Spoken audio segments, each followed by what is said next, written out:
Today's episode includes some stories that'll crawl under your skin and stay there.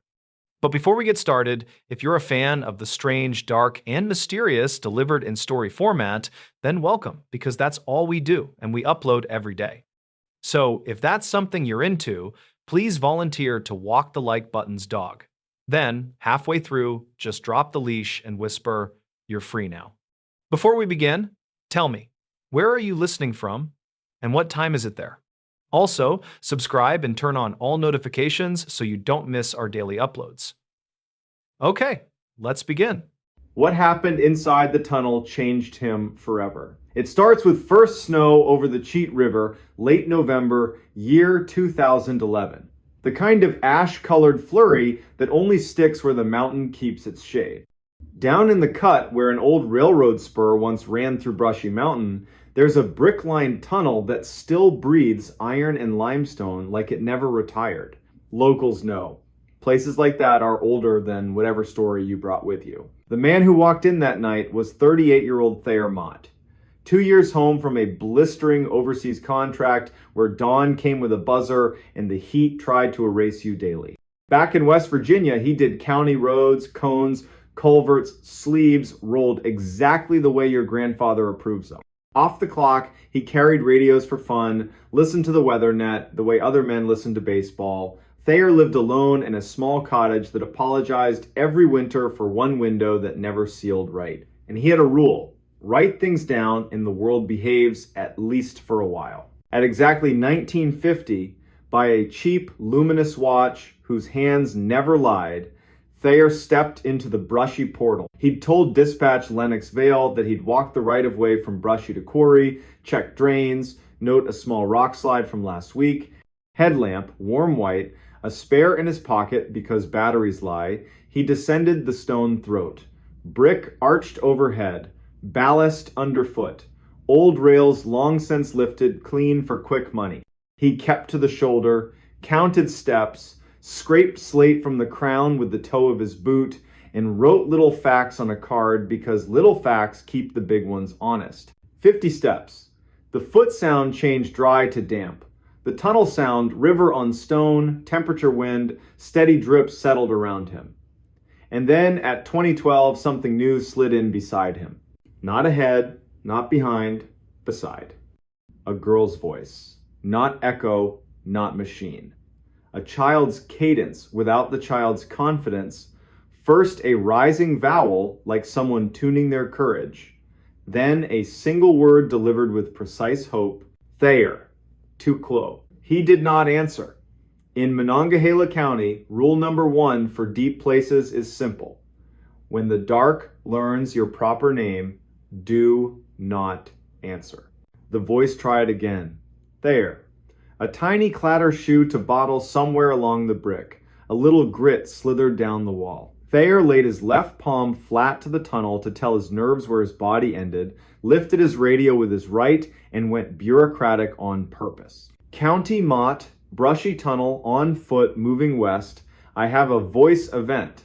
Log it at 2012. I'm not answering. Continuing slow to center. Line of retreat established. Over.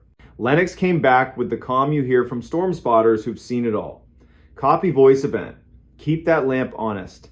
And if the dark tries to be clever, you be boring back. Thayer moved 10 careful steps. The story he didn't request kept coming. The floor sagged, a half-inch subsurface water chewing quietly at the bed. The left wall had the tiniest bow. A weeping drain left a snail-clean stripe.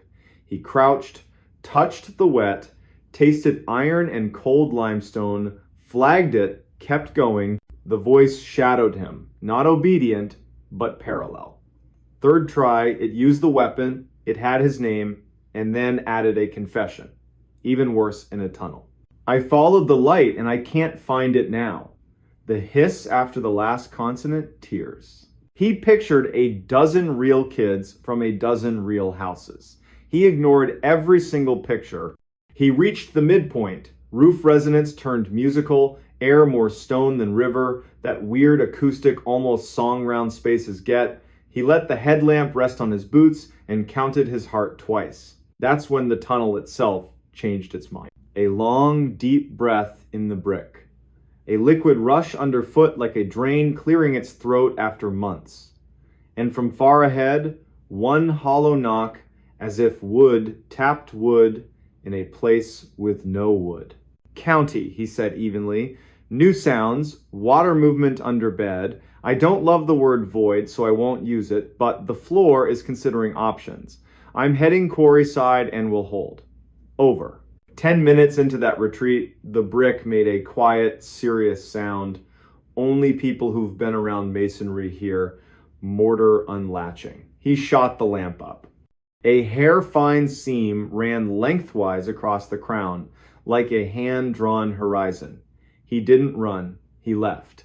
The daylight made the world small again. He sat on a frost-etched limestone chunk and breathed until gravity stopped arguing. He waited for backup. Sheriff Enoch Pyatt arrived ex-mine rescue, slow until work begins. Good lamp. Rope in a hasty coil. He listened without interruption, nodded once like the night had finally learned to tell its story right.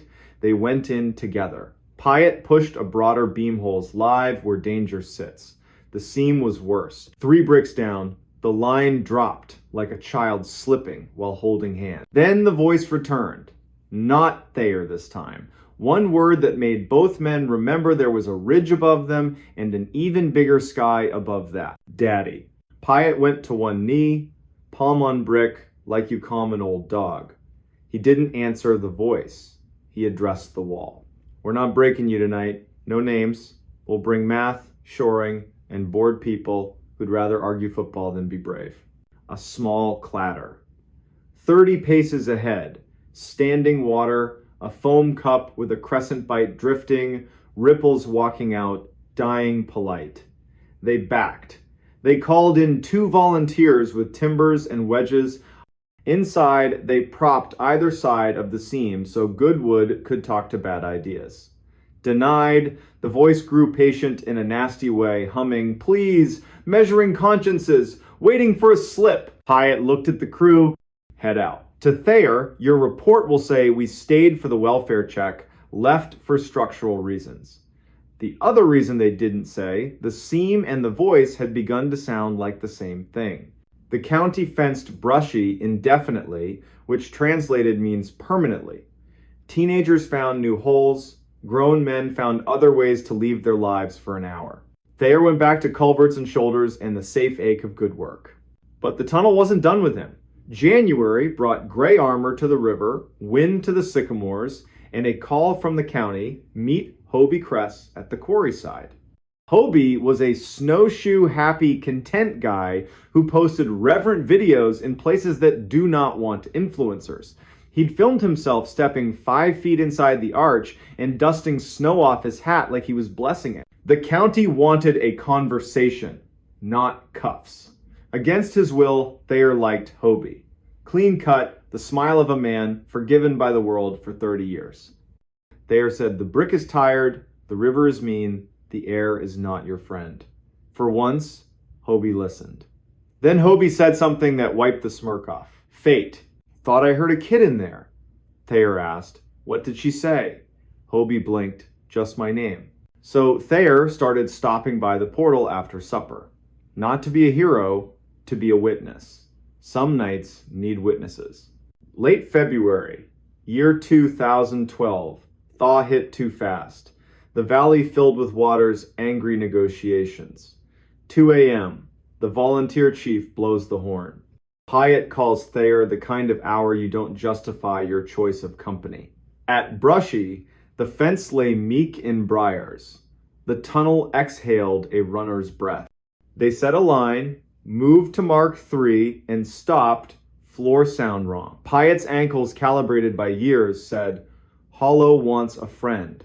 Down tunnel, a light, not theirs. Clean, white, fresh batteries, eager to please. A man's voice, Mara, Mara, honey, answer me. Then the noise rescue people know in their bones. A foot into nothing, Scrabble. A half-swallowed curse because the man believed in God and wanted his attention, not anybody else's. Thayer dimmed angled, reached, and caught Pyatt's sleeve not to yank to warn bones. He projected county calm over a private prayer. "Sir, stop. Aim your light at your boots. We're county. We're coming to you on a line. Don't step. Don't say her name again." The man froze like a new company rule just slid down from corporate. He lifted his light, then remembered and put it back on the floor where it belongs. Thayer and Pyatt bellied the last distance. A pocket of water had eaten everything under 5 ties. A plank mercifully there bridged. They slid the man back, clipped him, and sent him out on a promise of coffee. He would later tell the paper he cried, and no one made him feel small for it. He would not tell them the name the tunnel whispered to him to get him inside. When his light was gone, the tunnel was not quiet. The voice came one last time. Not the child. Or the child, upgraded for cruelty. "Your father called for you, and you did not come." Pyatt closed his eyes by reflex, opened them on purpose. Thayer didn't move. He thought of a fluorescent desert overseas, a generator droning in 2 notes you can hear through walls. He thought of a high school hallway where the light always flickered and a teacher never once guessed what he might be good at. He thought of his mother laying a dish towel over biscuits she couldn't afford and doing it anyway, because sometimes a boy needs to see abundance he didn't earn. He radioed in a voice that knew how to hold a line. At seam, water in bed, void under ties, 10 to 15, past Mark 3. 1 civilian retrieved. Tunnel practicing party tricks. We are leaving in a walk. After the flood signed its name and crews policed the driftwood, small pieces that look like birds, big pieces that look like law, the county rebuilt the fence, bolted the sign, and kept the order permanent. The tunnel stayed. The voice, if it stayed, learned boredom, because this county does not answer. What the tunnel changed in Thayer wasn't superstition, it was speed. He started talking slower to people who live half their lives in the dark. He learned to stand on the downstream side of a bad decision, so if someone ignored a fence, his body'd be where it needed to catch them. He untied his boots on the porch, not the kitchen. Thresholds matter. Spring, the county finally replaced that chronic sycamore. A woman, Hetty Dockery, knocked on Thayer's door with a box of rooted maple slips and a photograph from her father's desk. A girl in an expensive dress and a useful coat gone since the 1970s. Hetty asked if he'd go with her to the portal and speak the name once. He didn't correct her, he went. She said the name. The tunnel gave back a sound like the end of a hymn key change. No organ. On the walk down, she stepped steadier than on the way up. Thayer married late. A nurse whose laugh lingers in rooms after the door shuts. They bought high ground, a porch that never needs apology, a basement that never needs courage. Some nights he writes 2 lines to keep the past small. The tunnel is still there, I am still here. In church, when a baby cries during a hymn, he doesn't wince. He lets the sound pass through like a storm already spent over another ridge. Ask him at the gas pump. No nonsense what the voice was. He'll give you the closest truth he owns. The dark repeats whatever it hears most. In a county that refuses to answer when a hole throws names at them, the dark learns boredom and moves on. He'll say it while checking tire pressure before driving out to a grumbling culvert. He'll be behind on sleep and alive. Teenagers will still swear Brushy has a ghost. Good. The night's big enough for practice. Daylight's big enough to remember a man went in, came back, and adjusted his life 1 click slower. Every November, first ash snow clinging to Brushy's shoulder, Thayer pulls into the turnout, kills the engine, and listens. Sometimes nothing. Good. Sometimes river talking to stone. Better. Once in a while, a faint knock. Wood on wood, in a place with no wood.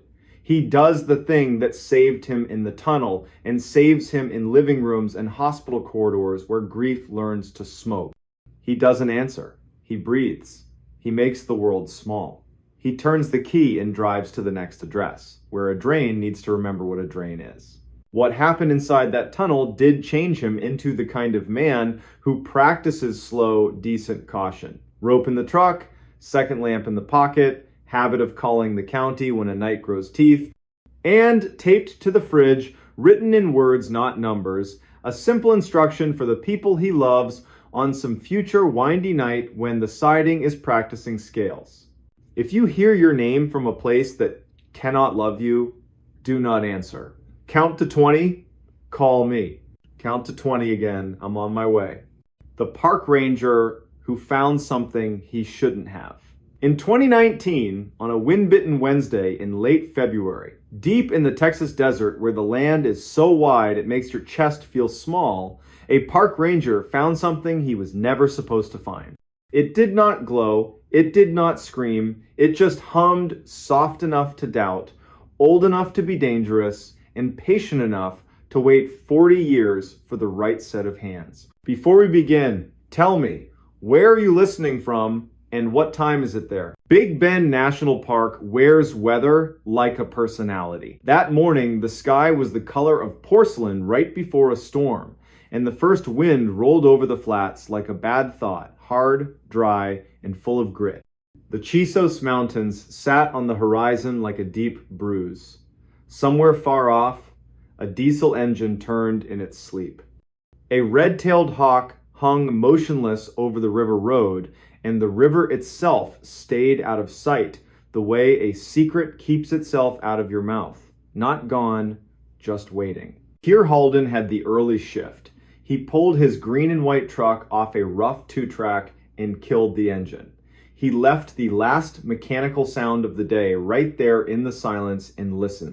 Ravens argued along a basalt spine. The wind combed the sodal. He checked the radio clipped to his vest and patted the small pouch he carried, tourniquet, foil blanket, a roll of hard candy he never ate. He had been a ranger long enough that the ritual no longer felt like superstition. It felt like showing up. Dispatch came thin, the way winter voices do when they travel far. Calm as coffee. It was Juniper Voss. She gave him the entire morning in 3 sentences. 1.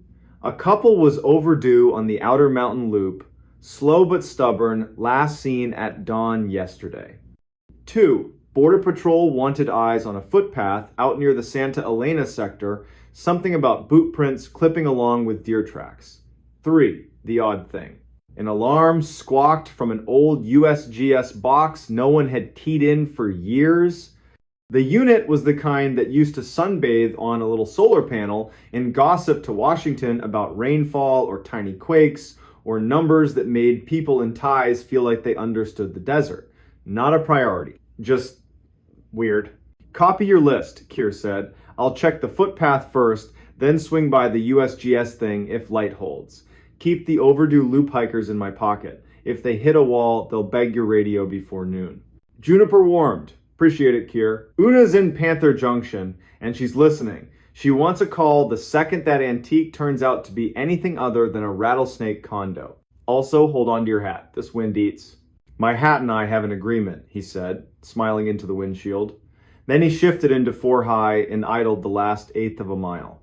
Ocotillo leaned like fishing poles in a dream. The ground changed under his tires, hard pan to sugar, sand to flint. He stopped where a shallow arroyo opened its mouth and stepped into a moving silence, the kind that lifts sound off you in strips. The sun hit his cheek like a warm coin. The footpath wasn't a path so much as a set of habits worn into the land. One moment it disappeared, the next it returned. As if embarrassed, he followed it by the rules all animals obey. Where a coyote would choose shade, the prince chose shade. Where the wash cut deep, the traveler stepped high along the bank, then drifted back down. Kier could read height in the length of a stride, weight in the heel bite, worry in the way a left foot trusted soil more than the right. The tracks cut south and west. Not his business, unless the story moved too close to paperwork.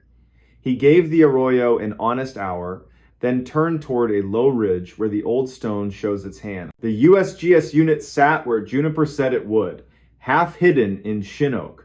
A dust-colored box with a turtle-back lid circled by a ring of rocks meant to keep cattle from testing it. A ground rod poked up like a silver reed. A cable that should have run panel to sensor lay severed and curled in a small defeated loop. Everything about the box said one word: old. The agency badge on the lid was sunburned down to a ghost. Keir crouched and touched the lock. It had been cut once in some other decade, replaced with a newer hasp, then left alone. He had bolt cutters in the truck. He also had a phone and a supervisor whose caution had kept more people alive than anyone would ever be able to count. He radioed Una Ketteridge and reported only the facts, no adjectives. Feels like a history lesson, Una said. But it pinged the system. Could be a dead battery hiccup, could be a bored cow, could be a deer with opinions. Use your judgment. If you cut it, I want eyes on whatever you see. On the walk back to the truck, the wind had put on a better shirt. It had shoulders. He returned with the cutters, braced the box between his knees the way you steady a barrel, and bit through the hasp in one clean press.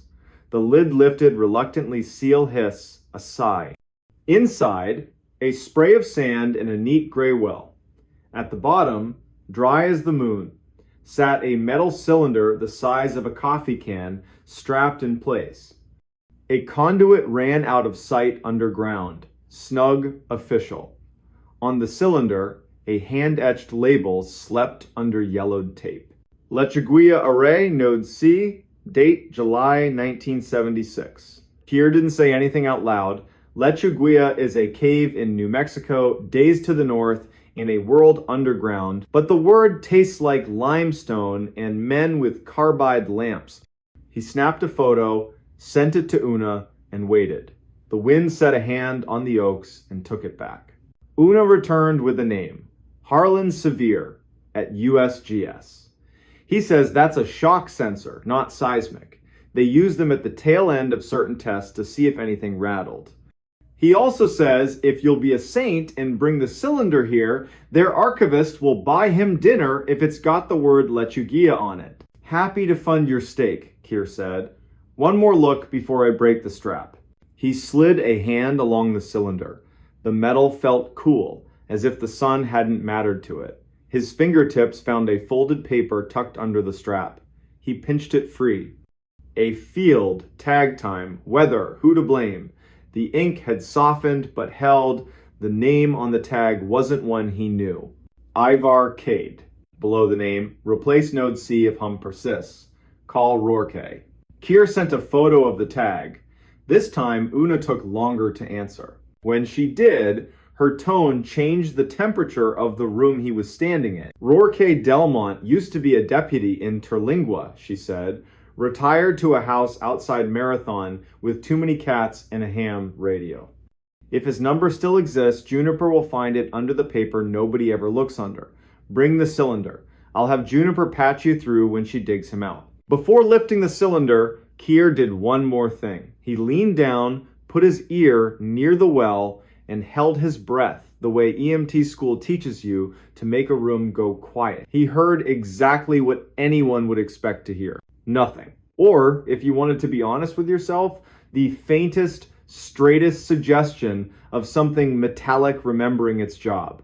Not a sound you could brag about, not even a sound you could swear to. Still, he felt it the way you feel a draft in a closed house. He wrapped the cylinder in a blanket and set it behind the truck seat.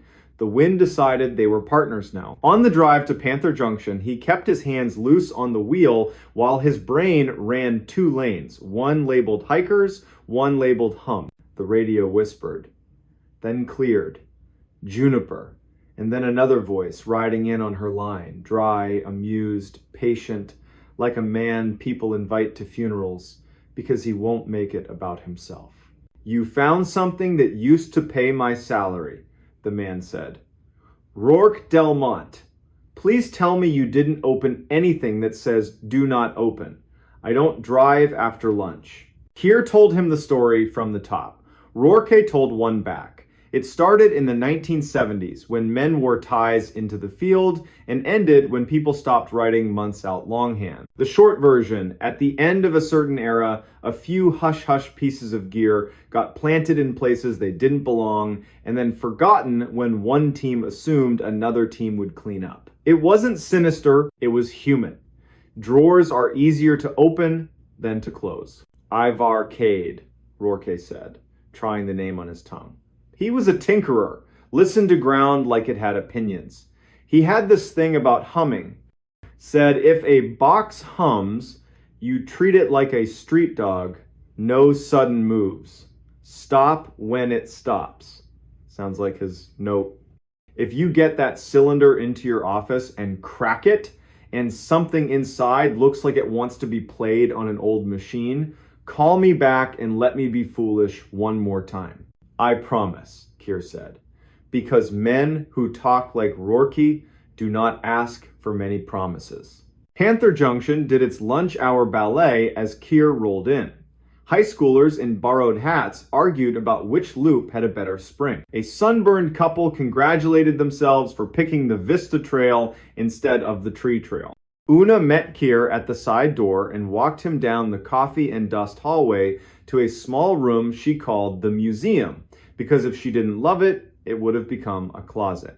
The cylinder went on a table cleared of maps that had been retired by someone who refused to admit it.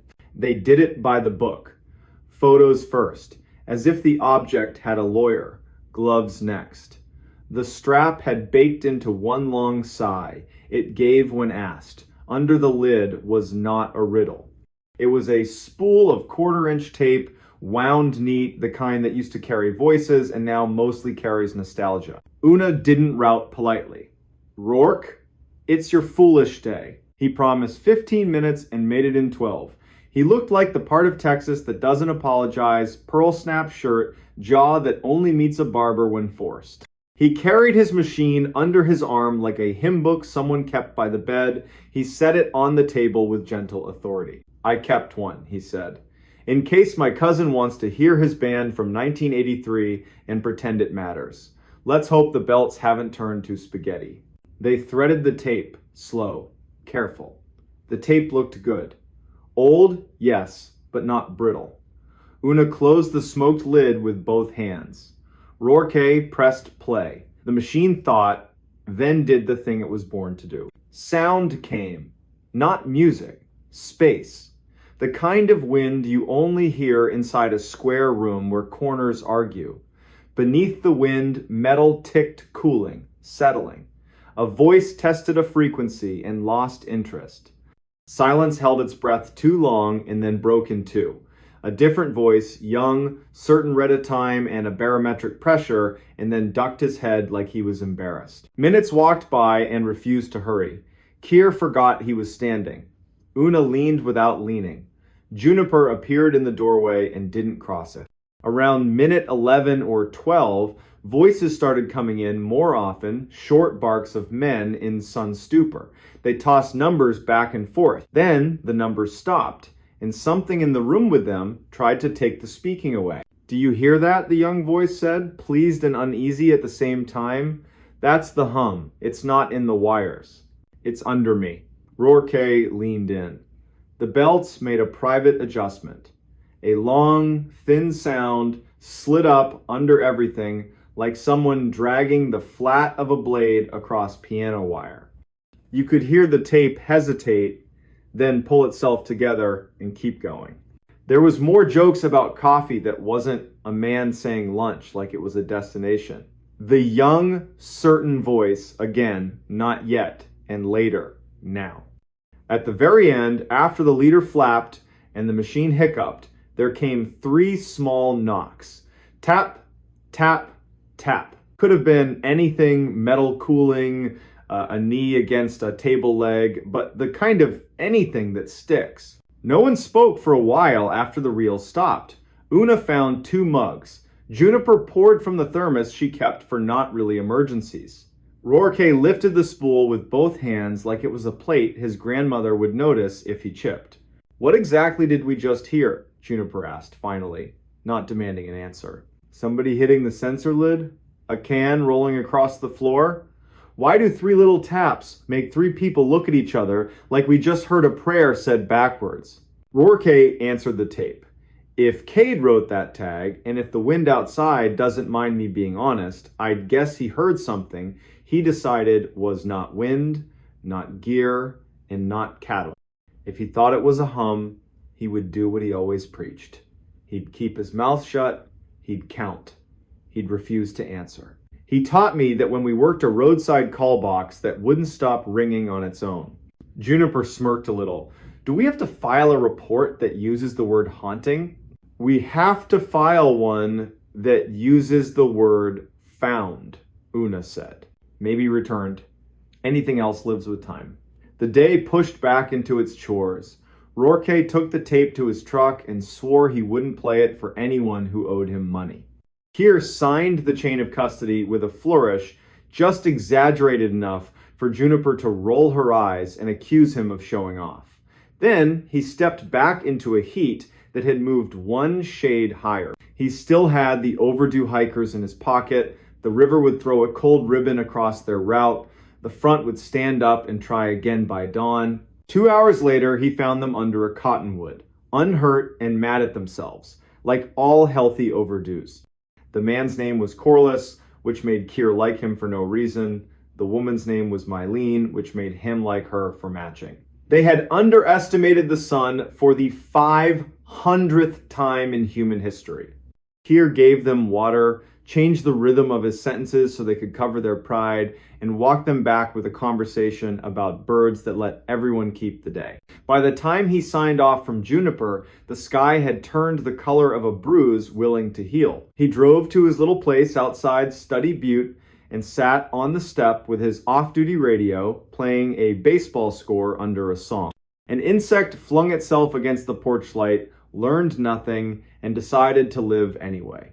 Keir set his boots side by side because the day deserved it. He slept hard and dreamless. Morning came with a sound like someone riffling a fat book. The front finally threw itself across the basin. His phone buzzed at 6. Una. Rourke had gone home, changed his shirt, then changed his mind, and gone to Marathon to pick a fight with the archives. He found Ivar Cade's obituary. 2 lines and a date. 2006. Loved the desert. Survived by nobody. Not the same as alone, but close enough on paper. What followed was a day of strange chores that make up the secret half of a park ranger's job. A woman dropped her keys into a pit toilet at Rio Grande Village, and Keir recovered them with a coat hanger and a moral crisis. A Mexican Jay picked not 1 but 2 sandwiches off a truck bed and strutted into a mesquite. A man cornered Keir at a trailhead to ask, with pure sincerity, where the dinosaurs sleep at night. By late afternoon, the front was empty and the air could remember how to be clean again. Without planning it, Keir's truck found the 2-track, then the ridge. He didn't expect the stand of oaks to look guilty. He didn't expect to kneel beside the empty USGS box and feel right behind his breastbone the desert's particular permission, the one that says you can stay if you keep your voice small. He put a palm on the metal and counted to 10 without breathing. Then he exhaled and counted to 10 again. A raven landed behind him and made a single rude comment. Keir laughed, surprised by his own sound, and turned as if he'd given his back to the wrong thing. The raven hopped, decided the joke had landed, and went back to its schedule. Keir wiped his palms on his pants and told the box out loud that it was not an afterthought. Then he walked back to his truck. That should have been the end of it. It wasn't. 2 miles down the road, the radio jumped in a way that made Keir grab the volume out of pure goodwill. Juniper again, voice controlled, verbs undecided. Bringing you an incoming, she said. I have a caller listening to an old field tape on a machine in his truck. He would like you to meet him at mile marker 23 on the Marathon Road and decide if he should stop. He says please twice. I believe it's Rourke Delmont. On my way, Keir said, because you don't let a good man have an embarrassment alone on asphalt. Rourke's truck waited on the shoulder like a patient mule. Driver door open. The little tape machine sitting on the seat where a person would be. The reels turned greedily. They didn't ask for much, just power and a little faith. Rourke kept one hand near the brake lever and the other on the wheel, like he might have to drive the whole arrangement away from something you can't swerve around. "It's nothing," he said as Keir approached. "Wind in a different hat. Men I used to be, saying numbers the way sunburned men do. And yet, listen to the part that pretends it's not there." They listened. Under the wind, not behind it, like a floorboard under a rug, a low line had begun. To call it a note would suggest it had manners. It didn't. It was a long idea someone forgot to end. Even the machine grew cautious, as if its belts could feel the shape of the room that tape had once been in. On the recording, the young voice spoke again. "Careful this time, do not answer it. If it chooses a rhythm, let it be a rhythm without you." Rourke clicked stop with his knuckle. The truck filled back up with honest air and the faint smell of old foam. "He was a crank," Rourke said with affection. Cade. He liked to say there are only two kinds of people under the sky: the ones who answer first and the ones who listen first. Then he'd pick which one to be like he was changing shirts. He loved seeing what the world would do if he made it take the second move. "Why here?" Keir asked. "Because I'm old," Rourke said, "and I'm practicing telling a story to the place it happened." So Keir let an old man stand with his truck and his tape and his empty road and practice while the light thinned and the Ocotillo leaned into evening. The next week, life returned to practical. A coyote watched Keir eat his sandwich and didn't complain when he got none. A bus full of fourth graders sang a prickly pear song until their teacher begged mercy. The tape traveled to Fort Collins in a box with 3 labels and enough bubble wrap to outlive all of them. Harlan Sevier wrote an email full of thank yous and jargon that made gardening sound attractive. Una allowed the museum to be a museum for 1 more hour. Juniper added a sticky note to her console that said hum in tidy pen. She said it was a reminder. Nobody argued. Spring showed up like a kindness you don't deserve, but take anyway. Wildflowers did their loud, brief job. The river had just enough weight to trick children into thinking it was permanent. Keir took 2 days in a cabin near Terlingua and practiced being nobody.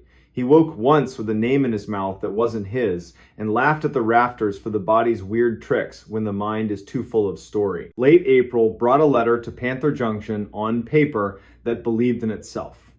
Una slid it open with a pocket knife just because it's always fun. Ione Greathouse, archivist, wrote in a tone you'd expect from someone who can't believe she's paid to do what she loves. "Thank you for the cylinder, thank you for the tape." They had duplicated it and cleaned it until someone might mistake it for modern, though its real value was in the fact that it wasn't. As for the hum, it did not exist in the tape as a measurable frequency. It existed as a missing one, a hole where numbers stopped trying to be numbers and then remembered themselves. The packet included a transcript with timestamps and that one line that still put a chill on the back of everyone's neck. "Do not answer it." Keir read the whole packet at his little table by his one window. He read it slowly, the way you set out water for an animal you hope will trust you. Then he called Rourke and offered to drive up. "Bring limes," Rourke said. "I'll bring something that burns properly." They sat on Rourke's porch while the cats did criminal things around their boots. "What did we find?" Keir asked the dark. He wasn't asking for nouns. Rourke lifted his glass, set it down. "Proof of boring bravery," he said. "Men in a small room under a big sky who decided not to be interesting in the wrong way." They heard a thing they couldn't own, named it hum, counted it, refused to answer, ate lunch, and went home. Then they left us a spool no one cared about until a winter wind told it to wake up. A train with no business being that close laid a ghost horn over Marathon and moved on. Cats faced the horizon like it owed them. The stars did what they always do after weather, brag. The next morning, Keir stopped by the museum. The empty cylinder sat on a shelf at eye level. The card below it said the simplest possible thing. "Found near oak. Returned to desk." The rest lived between the wind and anyone willing to lean close. On a Friday in May, when tourists arrive like convoys and the park gets louder on the surface and quieter underneath, Keir hiked up a dry wash and saw 3 small round marks pressed into dust on a flat rock in the shade. He touched one lightly with the back of his middle finger. The way you test a skillet you don't trust. The marks were fresh. They could have been made by a walking stick. They could have been made by the end of a tape case. They could have been made by a raven being too literal. He took a picture anyway. Then he wiped the rock clean and laughed at himself, because the rock did not mind and did not notice. That night he called his sister in New Hampshire to hear how her voice could make heat talk about snow. He told her a version of the story with the precious parts swapped out for ones that wouldn't. She said she loved that he had a job where silence came with rules. He said he loved that she had a job where noise had neighbors. They hung up like families do when there is more to say and no hurry to say it. Summer leaned in, heat stacked on heat. Tourists tried to buy wisdom by buying bigger hats. The monsoon teased, then teased again, then finally did the decent thing and broke on the mountains, letting Cactus drink for real. Keir learned one more part of the park and then another, then deliberately forgot the exact shape of the gray cylinder, so that if it ever wanted to remember itself to him, it would have to do it honestly. He never heard the hum again. He wasn't disappointed. The desert does not owe encores. He heard the small faithful noises that make this place a sentence you can live. In quail cubbies rustling like loose paper, the groan of a truck asked to be patient, a woman laughing in a campground when a child said the stars were a spill. He filed 2 reports that month that used the word found and did not once use the word weird, which felt like progress. Now and then, on a long stretch between somewhere and nowhere, Keir would thumb the radio and ask Juniper the only question you ask a dispatcher who has saved you from your own hurry more times than either of you can tally. What's your world tonight? And she would read a list that wasn't a list flat tire near Terlingua, a man who locked his keys in his canoe, a long-haul driver whose wife had a baby while he sat on the shoulder crying and not caring who saw. That's the net holding up the desert. Not ropes, voices. When autumn returned with its clean knife, Juniper added a second sticky note by her console, not to replace the first, but to keep it company. 3 words. Do not answer. She said it was a reminder. Keir said it was a sermon. Una called it practical and wrote a procedure memo that future rangers would roll their eyes at and then follow anyway. Early December. Cold morning. Keir drove out to the ridge where the oaks keep their small green and parked, facing the wind that once crawled under his shirt. He walked to the empty box, set his hand on the rim, and spoke the way a man talks to a stone when no one is looking. He hoped whoever had listened first had wandered off to a place with shade and water and endless lunches. He said 3 names: Ivar Cade, Rourke Delmont, Juniper Voss. The wind moved over the far country with slow hands, and Keir felt the small truth that keeps a person working in a hard place. Sometimes finding what you should not have found teaches you how to leave it exactly where it belongs and how to carry it forward in your mouth without letting it borrow your name. On the drive back, a roadrunner cut across his bumper with the cheerful felony of a thief who knows the law. Keir laughed out loud, and the day liked him for it. At the junction, he signed for a parcel of new trail signs and accepted a slice of pumpkin bread from a volunteer in a vest covered in pins. Una raised a hand in the hallway and, without slowing, told him to go home and let the evening keep itself for once. He said he might. That night, as the first hard cold settled across the park, as the river crouched and the coyotes traded minutes on the microphone of darkness, as Juniper's voice crossed and recrossed other voices in the net that keeps the desert patient, Keir sat on his porch with the lights off and listened to the nothing that is never nothing out here. He set his palms flat on the wood. He let the day lift like steam. When a small breeze passed his ear, he did what the wise do in rooms where something asks to be answered. He counted to 10, then to 10 again. And because he knows the difference between bravery and good sense, he did the hardest, bravest thing he could do. He said nothing at all. The missing campers were never alone. Today's story takes place in Idaho's Salmon Chalice backcountry. Late September 2018. 2 campers vanish near an old fire lookout.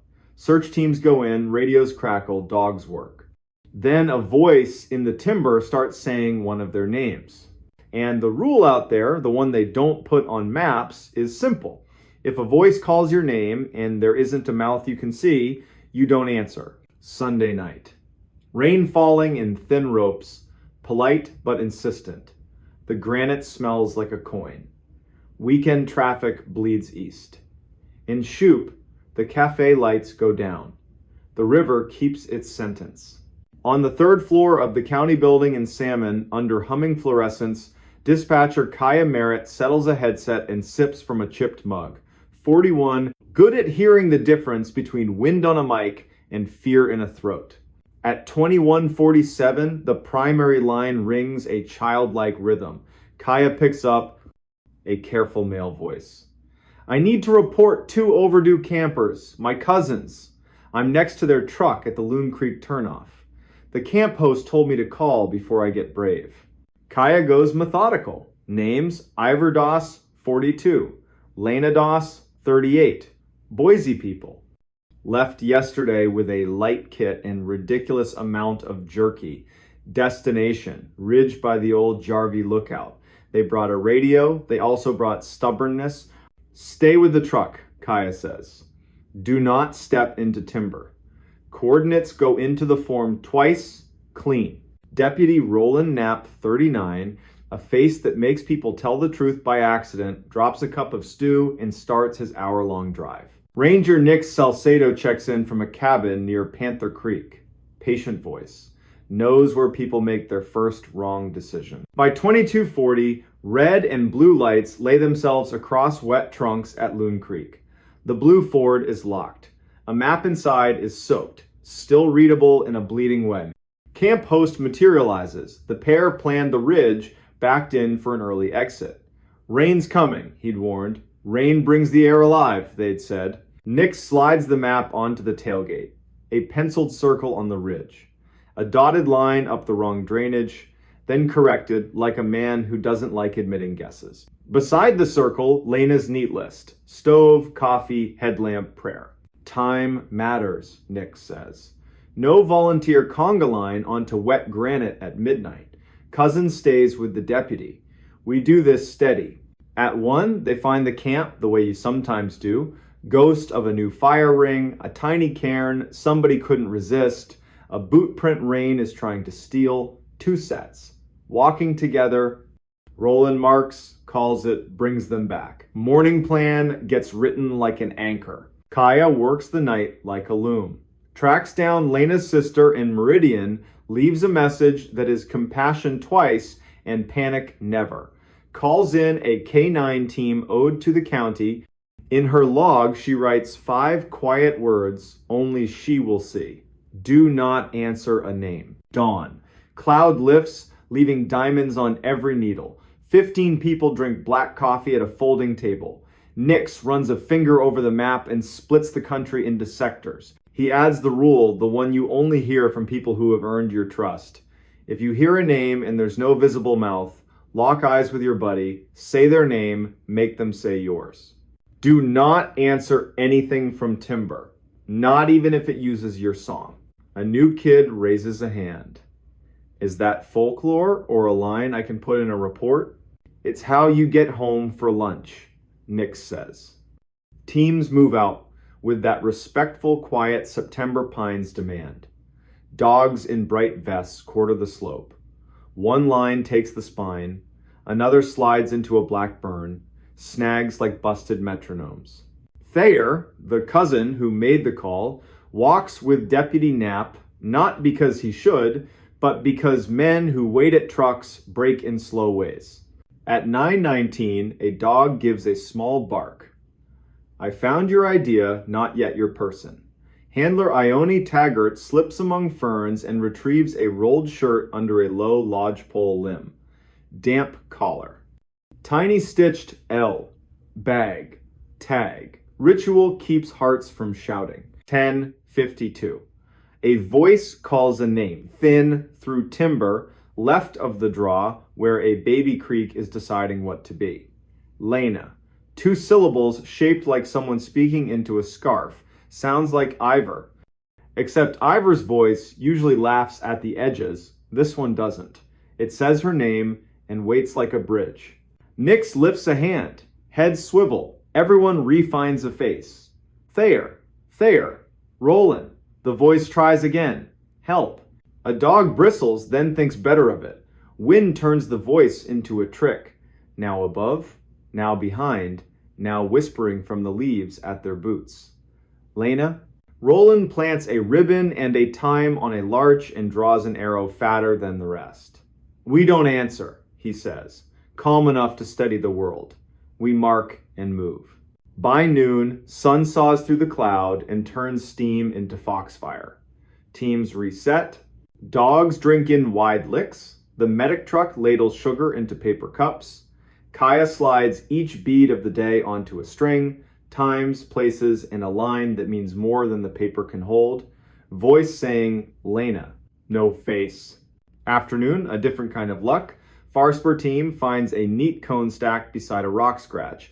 Lena, her sister will later say, loves to arrange things. The cones point toward a cleft the map calls nothing.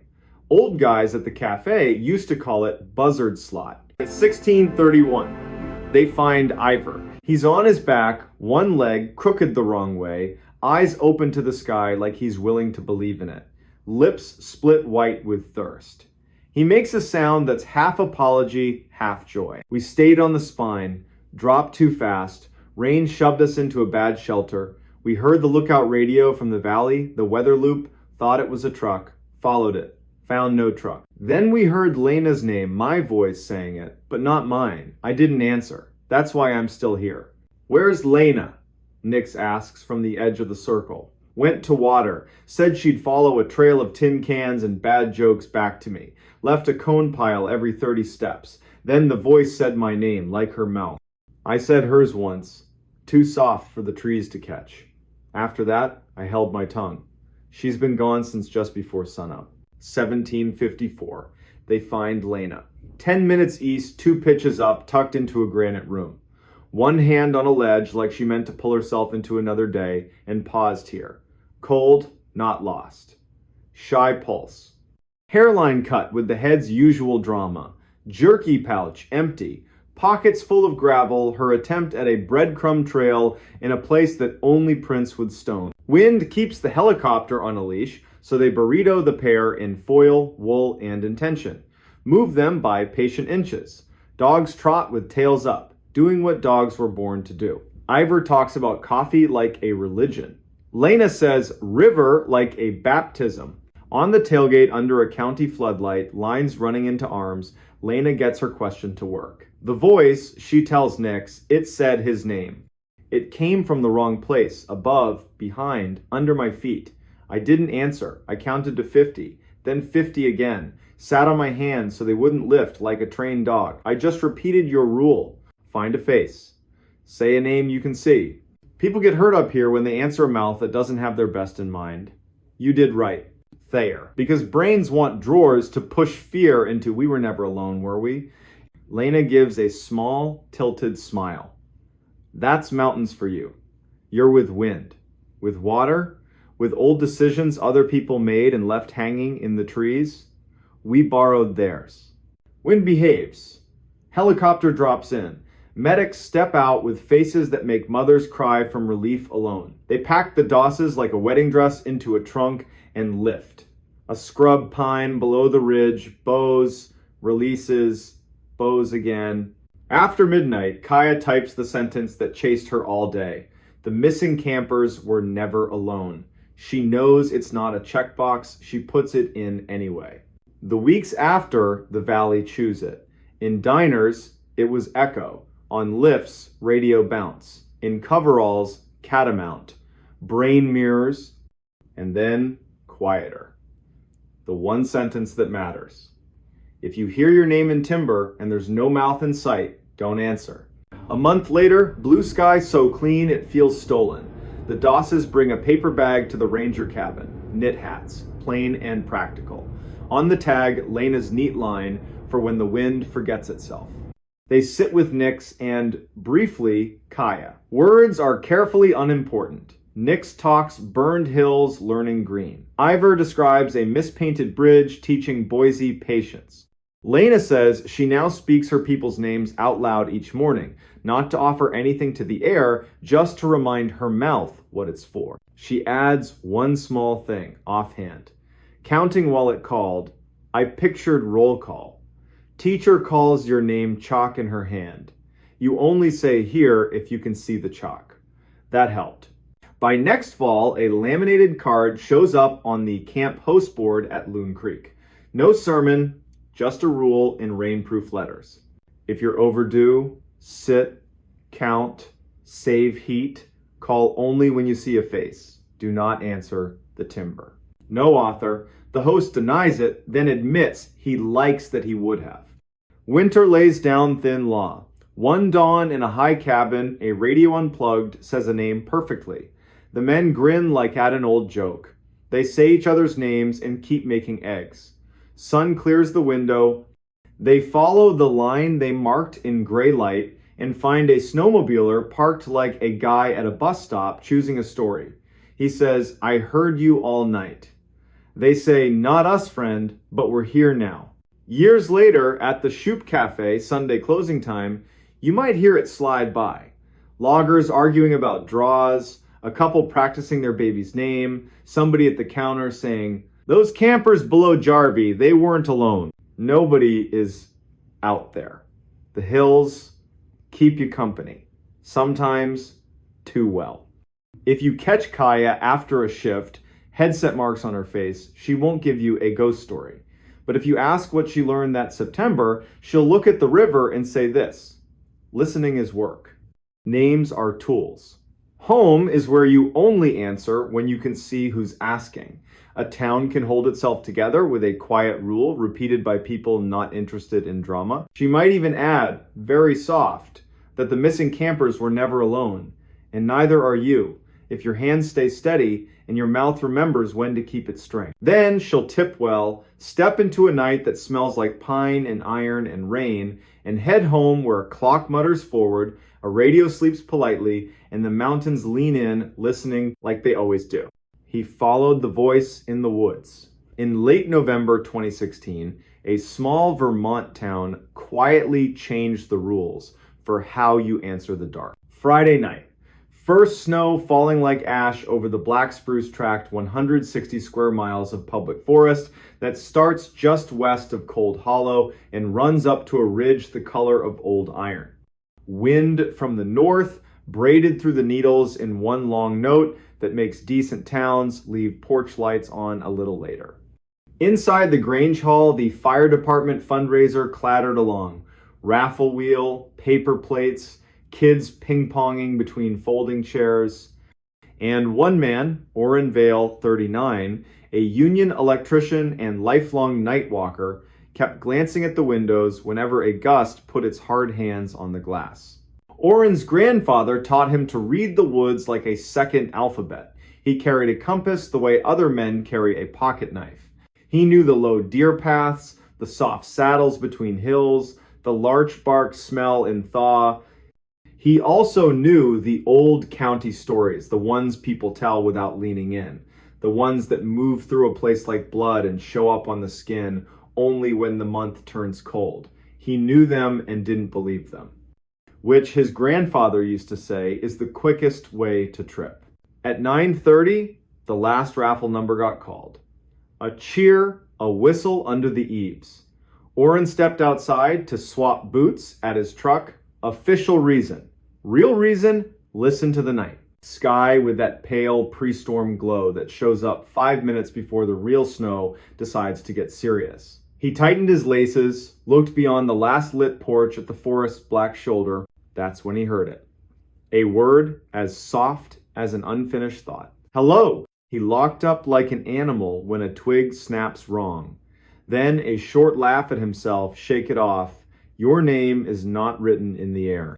Street still ordinary. A plow truck idling on the corner, TV glow in a window, boots crunching frozen grit.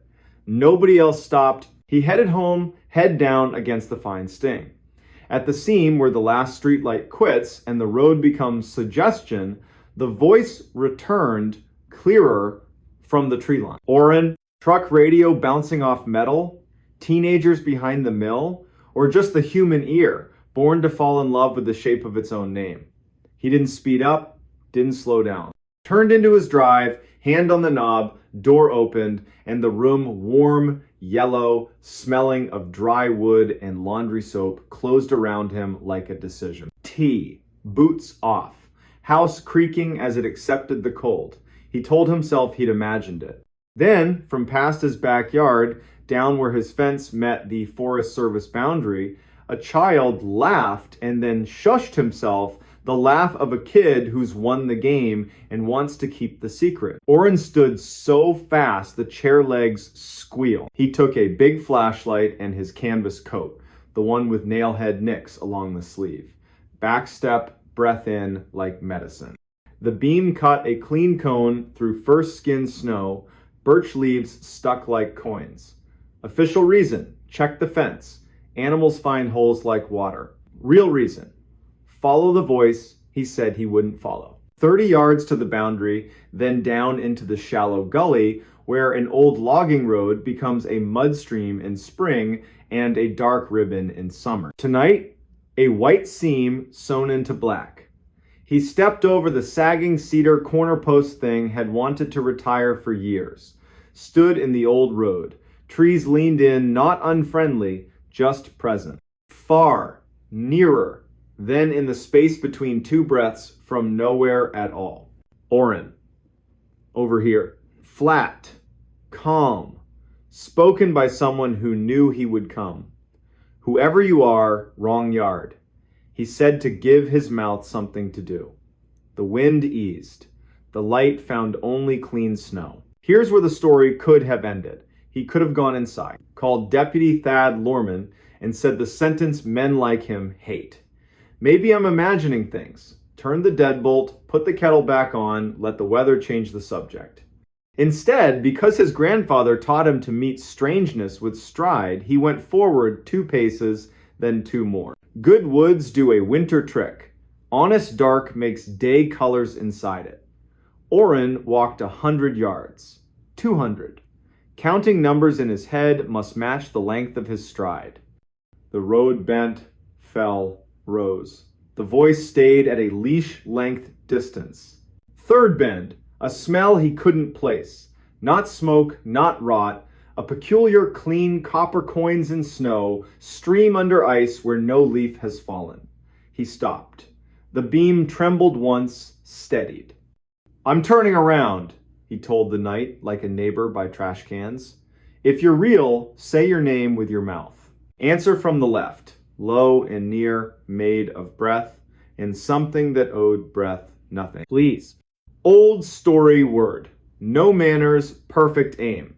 He swept the light. The beam caught the hem of a wool coat behind a young fir. A dark sleeve. A pale idea of a face. His breath snagged. The sleeve moved a little. 2 slow steps, the way you approach a skittish dog. A woman. Mid-20 seconds. Hatless. Hair slicked to her skull by wet snow. Wide eyes, not panic, just far away, like someone who's been walking too long in a sentence that won't end. City boots? Wrong season. She didn't look at Oren, she looked past him, toward the place where home lives in a man's imagination when he's far from it. Please, she said again, the syllable making a bull-sized cloud. I lost my brother. He's down there. He keeps answering me, but he isn't moving, and I don't have anything left to pay the dark with. Oren didn't ask the right questions. Not why here, not where are your tracks. He did what his grandfather would have done. Light to her shoulder so he wouldn't blind her. You're coming with me. We'll make a fire. Sheriff's decent. The ranger they send is decent too. We'll all go for your brother together. Half smile, like matching a photograph. Down there, she murmured, tipping her head. The ravine. Do you hear him? The forest held still the way it does when a pond is deciding if it will hold you. Far, closer, than from a compassless direction, a boy's voice. Over here, the cheerful tone of a June afternoon when the creek is yours and curfews are imaginary. How old? Orin asked. 12, she said. His name is Asa. He mimics the radio, learned it from our father, thinks if he hits the right tone, people treat him like a man, not a kid. Please. I think he fell. They moved. The ground began to disapprove. Orin nicked a white birch with his thumbnail string on the doorknob, breadcrumb for daylight, and began a new count. Short numbers you use to tie yourself to yourself. The land broke, narrow gash, choked with blowdown, bottom a slim black promise of water. Orin crouched, felt for purchase, chose a route that wouldn't let the night right itself without him. You wait here, he said, and pushed light into the dark. Halfway down, breath to the left, rustle to the right, and up ahead. Here, the boy said, and rapped twice like knuckles on a plank. Boot slipped, shoulder caught. Breath rode back into his chest like a stranger. I'm coming, he said. Tell me your name. Same sunny broadcast voice. Asa Vale. Wrong. Valley in a mouth that small? He looked back. The beam sketched the woman from the knees down, the slope eating the rest. She hadn't moved. He couldn't see her face. Asa, Orin tested the tone you use with a dog proud of its one trick. Your sister says you fell. The reply came from 3 places, one after the other, like a round sung wrong. I fell, I fell, I fell. Clean cold slid under his coat like a hand. He turned right. Light found an old plank bridging the cut, the kind loggers tossed down for a shortcut. On it, a pair of gray glove liners, small. Beyond it, a moving black that breathed. The voice came again, now behind him, now from the far slope, now from under the plank. Sweet, teachable, wrong. Orin. Hello, he tried. The last courtesy of people. Nothing changed. One careful step uphill. Another. The woman's boots stepped back to make room, silent as sleep. He put the light on her face. She let him. Very dark eyes, very dry, not cold, not warm. She looked like a person photographed in an eclipse. We're going, he said, level. He climbed past her, back to the old road, and did not run.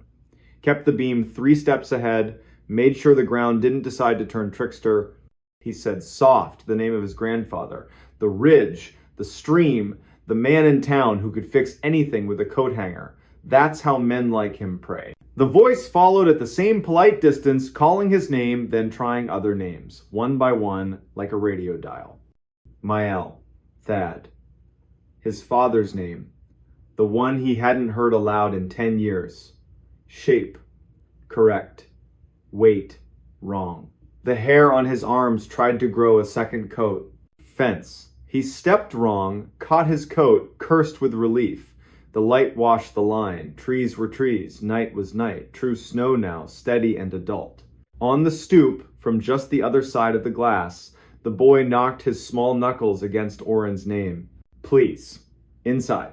Back against wood. House decided to keep him. A short, embarrassed laugh. He'd forgotten the world has edges. Flashlight down. Phone up. Dispatch picked up. Torin recognized the voice.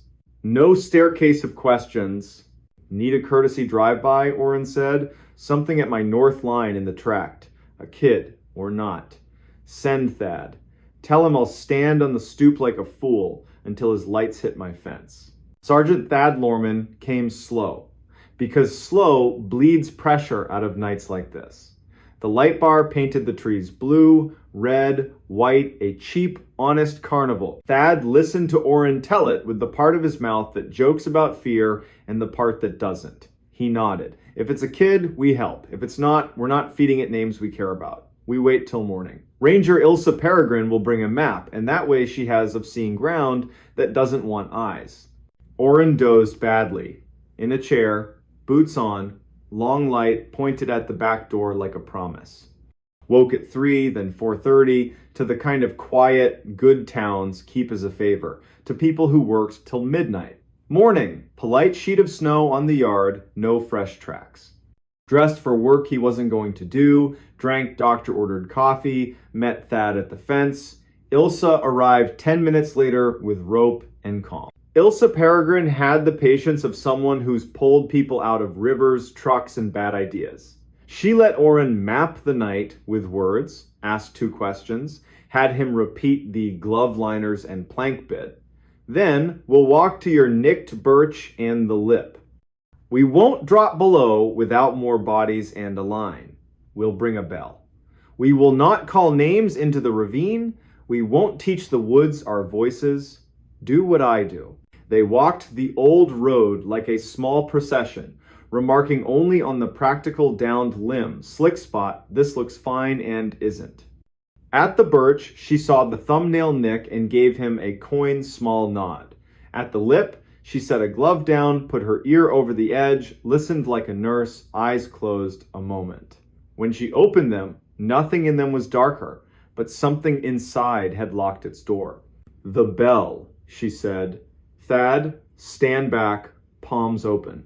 Think about your wife saying your name on a normal day. Oren, think about your mother saying yours. I'll drop, we'll listen to what the ravine does with it. Little brass counterbell, line to wrist. She lowered it into the cut, tapped once. Sound went down and became shape. A second, softer ring came back, a beat late dutiful mimic, pleased with itself. Exactly what she expected, exactly what she didn't want. Another pattern, another shy echo. She drew the bell up. We back out, she said. Return at noon with 5 people, a net, and the kind of logic more eyes bring. We don't talk loud about this in kitchens. We don't make it a dare. Mayel will call the mothers who woke sick today and confirm their boys are where they belong. Oren, go to work. Don't walk too close to windows. Keep your head. For 3 hours he tried. Mounted a panel, fixed a ground, listened to the radio gripe about roads, and a woman in the next county who kept a goat in a Subaru all winter. At 11:40, Mayel called. Slowly, no punctuation. Every kid accounted for in Cold Hollow, the next 2 towns, and the next one after that. Only one mother admitted to a bad feeling her college-age daughter had forgotten to text goodnight. The girl replied, at 9, friends dragged her out. I don't mind being the woman who makes these calls, Mayel added. At noon, Ilsa returned with 3. 2 retired SAR, diehards rope and stubbornness, and a state biologist whose face said, no time for folklore, polite to people who do. Stokes basket, a sleeping python coil of rope. Thermal scope, rode again, practical commentary only. At the lip, scope warmed, Ilsa panned slow. Pause. A private smile. A frown. 2 small hot spots raccoon. 3rd signature doesn't behave. Warmer than air. Not moving, not shaped. Could be a rock remembering yesterday. Could be a hole trying to be a mouth. Could be nothing. Rope went to a jack pine who knew how to hold. Eulalia Pike tied knots like a magician. Holly Kempt tended the tail and told the rope jokes. Ilsa clipped in, checked gloves, looked at Oren. If I say walk, you walk. If I say sing, you sing. If I say back, you're halfway to the fence before I finish the word. Do you understand? Yes. She went over, no hero, just a person who rations courage by the cup. The basket followed, empty. Holly paid out, Eulalia counted. Thad kept palms open. Oren murmured the names again. The wind pressed its shoulder, then backed away, embarrassed. At the plank, Ilsa set her hand on the wood, didn't cross. Leaned, looked. The ravine hummed like a refrigerator in an empty house, steady, unashamed work. Her voice rose, clear without being loud. I see a glove. I see a hair tie. I see a shape that might be a bag or water, acting clever. No body, no tracks, mud's wrong. Too smooth for this time of year. Holly net. Down it went. She opened it, set it in the water, drew it slow fishing for a rumor. At the board she made a small sound, what you make when something lands in your hand that wasn't meant for you. A tape, she said. Cassette, labeled with a child's name. Inkbled, not a local surname. First name, maybe. Into a dry bag like a heart, looked left, right, beyond. Bring me up! At Oren's picnic table, Ilsa set the bag down. Holly opened it with thumb and forefinger reverence. The cassette slid onto a towel. Label, 3 stubborn letters. A smear. Another letter, a curl like the start of a V. A backward S someone had tried to fix. We take this to the county, Ilsa said. We don't play it at anybody's table. We don't invite it to speak until we decide who's earned the right to hear. Oren with me. Thad, drive the long way and stop at every porch where a mother is watching the window too much. Say the sentence that helps. Eulalia, Holly, pie at Mael's. Tell her nothing but that the rope behaved. County building, gray carpet, binder smell. Tape on a clean towel. Evidence tech, Poe Dunnett, a kind face and an anvil name. Step back half a step, then forward. Gentle resurrection deck. Lid down like tucking a child. Play, hiss. A room trying not to be a room. Boy's voice high, those long rural vowels. Hello, he chirped. To whoever finds this. You're smarter than my uncle. He thought this was a good place to hide it. I thought it was a good place to make him pay attention. Oren's hands went cold. Ilsa folded her arms. Poe watched the deck, not the wall. I learned from the weather radio, the boy went on. 2 notes, then a voice. So here are the 2 notes. A whistle. Almost true. This is a warning for Oren Vale from Cold Hollow. I'll be by your fence tonight to ask for your attention because my uncle didn't give me his. Bring a real adult if you want. Don't bring a recorder. The ravine doesn't like competition. Poe's hand hovered over stop and stopped. Tape wobbled. The voice shrank. In the back, a woman spoke soft, far like another night in another room. The boy laughed. I'm not supposed to laugh here, he said. Click. Out like pinching a flame. 20 counts of silence. Then Ilsa said what needed saying.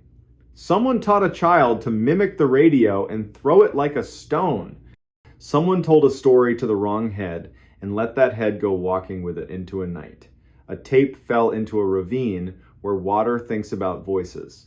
Next time, we will not let the water talk first. They worked. Knocked on doors along the ugly highway west of the tract, a trailer.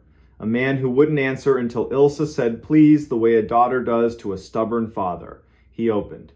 Saw the tape, covered his face. Made a sound older than apology. Said one name without looking up.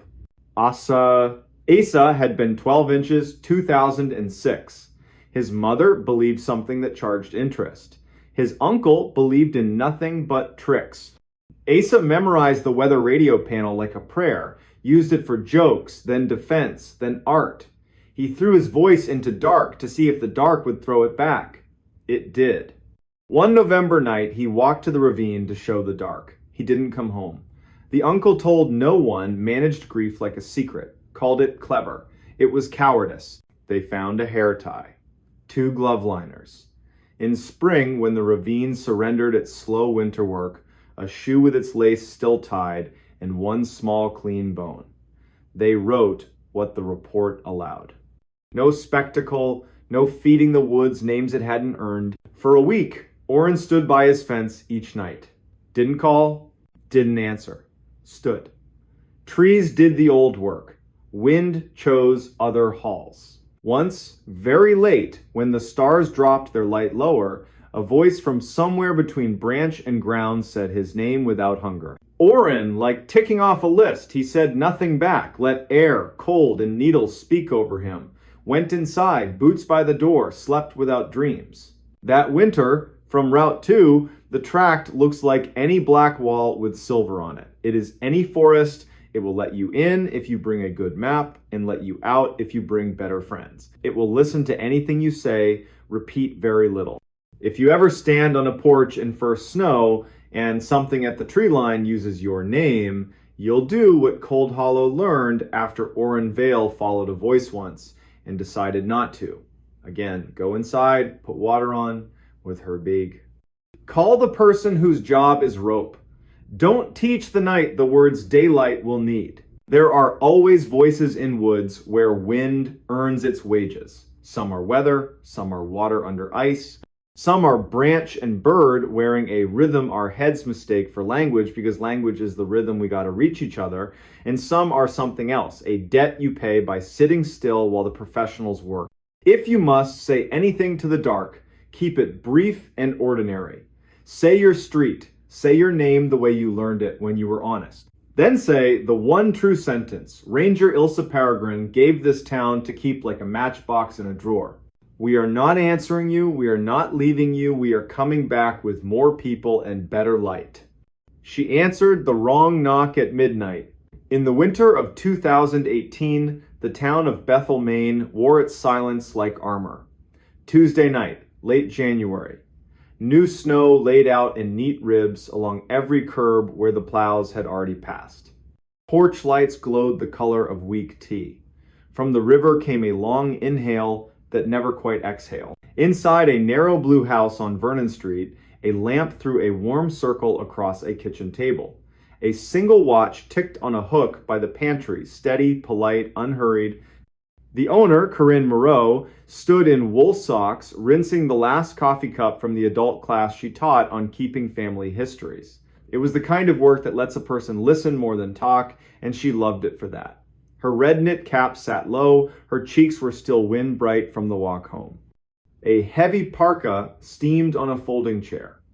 On the back step, a milk crate of sand and a shovel small rituals for a long season. Around midnight, the blue house settled one tiny creak, a reminder that wood remembers weather. Somewhere, far off, a train laid down two thin notes. Corinne turned off the sink, reached for the lamp chain, and then it happened. 3 knuckles touched the front door. Not a pound, not frantic. 3 light, even taps, the kind you give a house when you believe it's already awake. Corinne blinked. Midnight visitors belonged to July porches and borrowed sugar, not a January freeze where even the dogs had the good sense to stay in. She listened. The house leaned with her.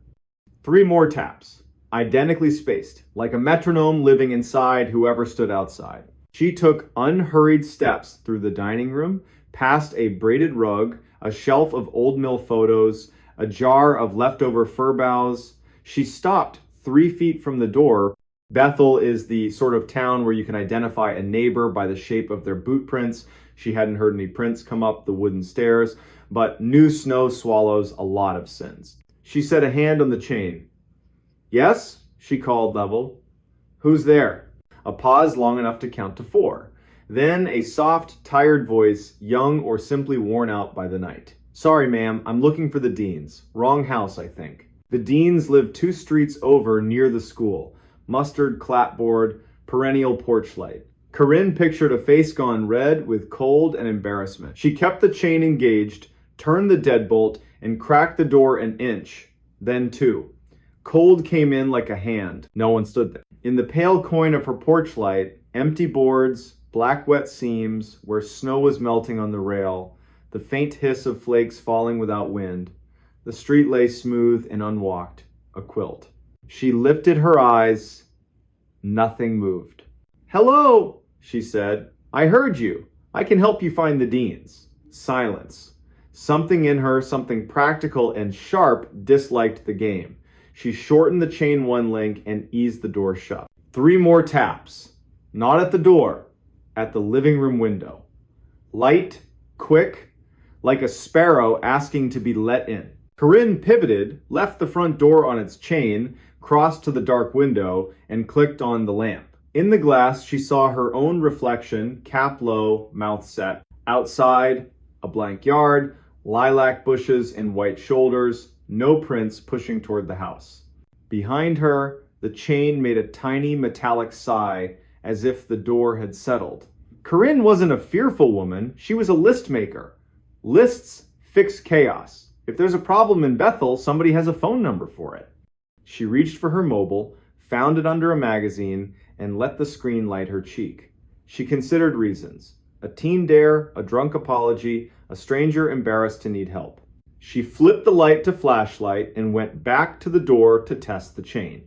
On the second link, the metal popped a bright tiny snap, a necklace breaking. The door opened another inch, not because she pulled, but because the swollen jam had been waiting for permission. Colder air slid inside. The porch looked like static. No silhouette, no shadow, just stillness. The unnerving kind you feel when a familiar room has been ever so slightly rearranged. Stop, she told herself. The door, the night. She closed it, reset what was left of the chain, threw the deadbolt, and put a palm flat on the wood. Out loud. For her own nervous system, she took inventory. Door shut, chain up, deadbolt engaged. I'm inside. Snow on the porch. No footprints. It's after midnight. I'm calling non-emergency now. Rilla at the sheriff's office answered with a flannel voice. Corinne summarized, 3 knocks, wrong name, empty porch, window taps. Rilla took the address, promised a deputy after helping a stranded car on Greenwood Road, and asked if Corinne was alone. Yes.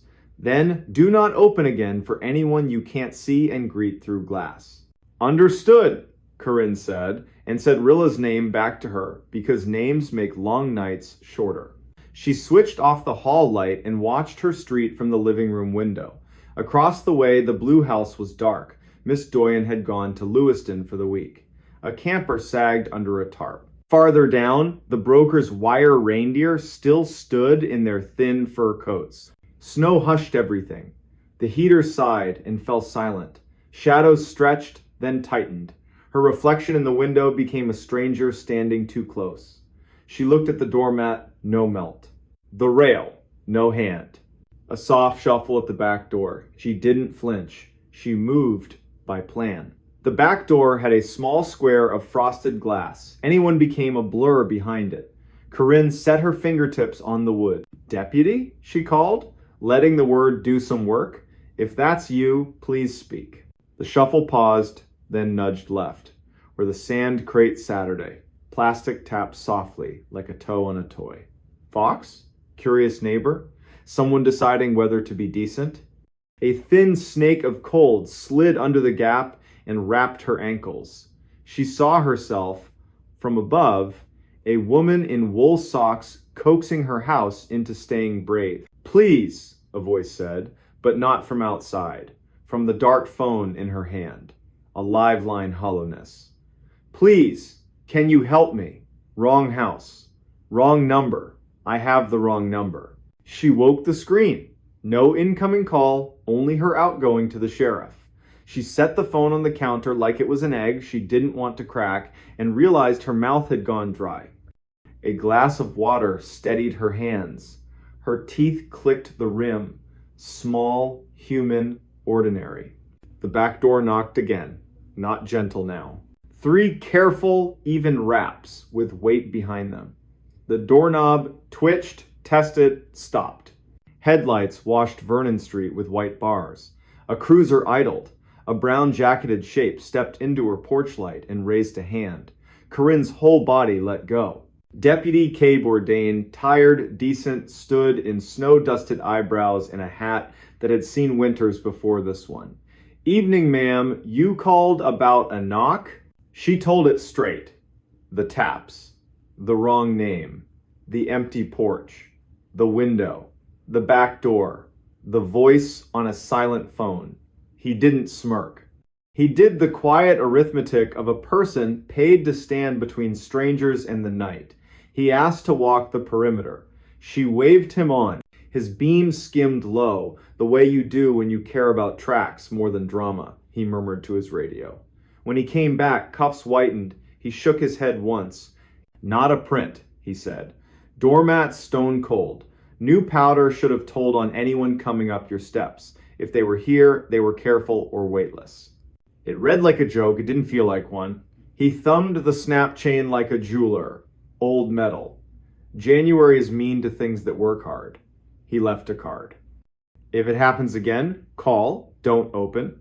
Even if it says my name, if it knows my name, call twice.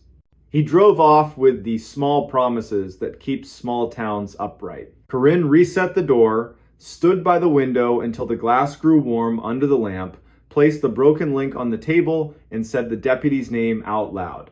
Kellen Bourdain. The pantry watch ticked once in agreement. Sleep didn't come. She didn't insist. She dozed, sitting up in her grandmother's chair, to the heater's patient cycle and the sibilant peace of falling snow. Morning arrived honest. Plows took back the street with orange mouths. Coffee turned the world 1 degree kinder. Corinne ordered a new chain and deadbolt. The hardware owner offered to drop them by just to have something to do. By lunch, the bright brass was installed and the house breathed easier. By late morning, she'd nearly filed the whole thing under odd but survivable. She phoned the Dean's No Midnight Wanderer. She checked on Mr. Bix. His porch light would stay on. The librarian, honor Bly friend, former student, stopped by with a scarf over her mouth. Rilla says your house tried on a ghost. A generous word for a good knock, Corinne said, making tea. When she mentioned the voice through a dark phone, Honor's hand went to her own pocket. My Aunt Reba got a call during the 2009 storm, Honor said, from my uncle's number. He was on the couch next to her. No sound. Then a voice used her name like it had a library card. She set the phone down and said my uncle's name twice. The voice said, no, like it was correcting her. Did she believe it? I believed the way she sounded when she finished, like she'd passed a test she never agreed to take. They made a plan. Supper at Honors above the library, cards, easy conversation. At 3:40, the hardware man fit the new chain, talking loudly and cheerfully about a raccoon that learned to knock with a spoon. Corinne dropped the broken link into her desk. Not to keep, just not to throw away on the day it happened. The evening at Honors was ordinary, in the best way. Garlic, old paper, a radio station from the middle of the country. At 10:10, Corinne walked home under a coin moon, let herself into the blue house at 10:32, and set her keys in the bowl. At 10:36, 2 quick knocks at the front door. She stood with her palm a hand width from the wood. I'm not opening, she said, frank but not rude. Say your name and purpose or try another address. Silence. Then the almost bass of a voice felt in the chest more than heard. Please. Wrong door, wrong number. Same words. Heavier. She killed the lamp, let the room go, exterior, scanned the street. Plenty of prints now from a day of living, but none fresh to her steps. The kettle clicked on the stove. The ordinary arrived right on time. She poured tea, decided her mouth would speak only on purpose. At 11:03, 3 polite knocks at the back door. She dialed non-emergency again. This time Kent answered voice like sand. A car was close. She thanked him twice. She braced her feet, let her body remember its own width. Watched the frost square turn the dark to lace. The knob didn't move. Deputy Bourdain returned, eyebrows full of starlight. We're going to pretend I came because I missed your lamp, he said. They walked the lot lines. His light wrote arcs on snow. They listened to soil with their hands. He left another card and one practical instruction. If she left town, tell him. He'd swing by. Saturday passed. Sunday brought distant bells and a walk for oranges. Monday pulled bright curtains, then closed them early. No knocks. Corinne's shoulders dropped. Tea tasted like kept promises. The broken link stayed unchanged in the drawer. Then Tuesday, full circle. At 11:56 p.m., 4 minutes shy of the same hour, a voice came from the little radio by her kitchen clock. It was unplugged. It said her name quietly and asked if she was there. Her throat chose its loyalties. She approached, didn't touch, listened to the way vowels met consonants, stepped back, and said, like iron, that the county had rules for midnight and she was old enough to follow them. It tried other doors. The living room vent pinged her name as the heat came on. The phone rang with no number.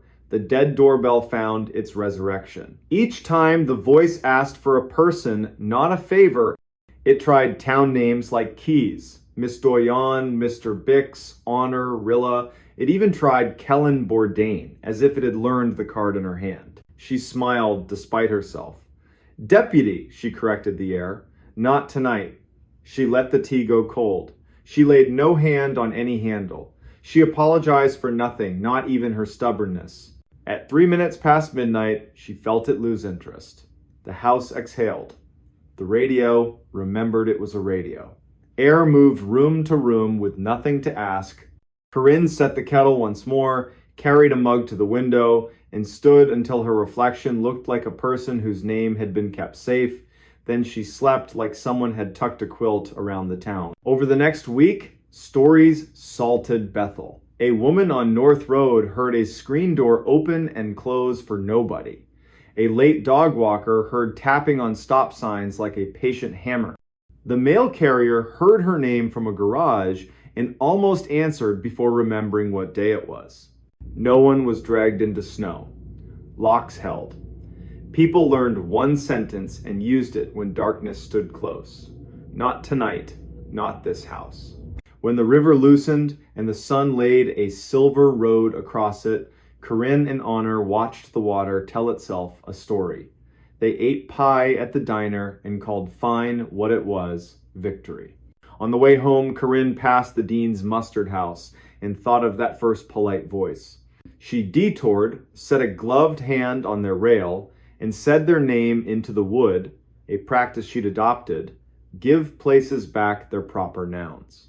At her own door, the new chain shone ridiculous and perfect against blue paint. She ran a thumb over it and heard the small metal truth. Tonight will be ordinary. Keys in the bowl. The watch ticked. The heater hummed. The fridge sighed like an old man. From the street, 3 knocks. Not on her door, on the blue house next door, where Miss Doyon's son-in-law was picking up the last of her winter clothes. A harmless sound, not a summons. Corinne felt sudden tears. The body likes to test itself and then be returned to ease. She laughed Small Bell back in tune and said the sentence she meant to keep for every winter that followed. We don't answer the wrong knock at midnight. We count it. We name the hour. We call the people whose job is the porch. And we keep our names warm inside our mouths until morning reminds every room who belongs where. In spring, when the town smelled like wet earth and hope, Corinne swapped the fur for tulips, oiled the hinges, watched the river take its time. In summer, she carried the broken chain link to the bridge and tossed it in. It flashed once small, bright fish and vanished.